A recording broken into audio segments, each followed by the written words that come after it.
Visa हज़रत शाह अब्दुल लतीफ़ भिटाई रहमतुल्लाह अलैह जी 282 हैं उर्स मुबारक जे इफ्तिताही तकरीब 9 अगस्त भरपूर जोश ऐं खरोश सां मुनक़द थी। उन मौक़े ते HT सोरडे हाल भिक्षा में ख़ासि प्रोग्राम सुगढ़न जी कचहरी जो इनाक़ाद कयो वियो, जंहिंमें सिंध जे नामवर सूफ़ी फ़नकारनि शाह अब्दुल लतीफ़ भिटाई जा कलाम दिन नशीन अंदाज़ में पेश कया। साॻे वक़्त में अहले दानिश शाह अब्दुल लतीफ़ भिटाई जा शेर ऐं पैगाम पुरअसर अंदाज़ में बयान कया।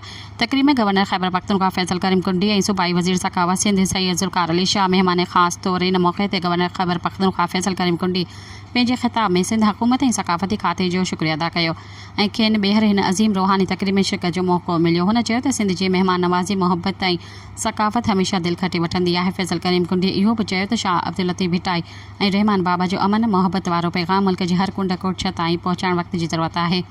शाह अब्दुल लतीफ़ भिटाई सां अक़ीदत जो पतो पवे त हुन चयो त हज़रत शाह अब्दुल लतीफ़ भिटाई जो पैगाम अमन भाईपे ऐं मोहब्बत जो आहे।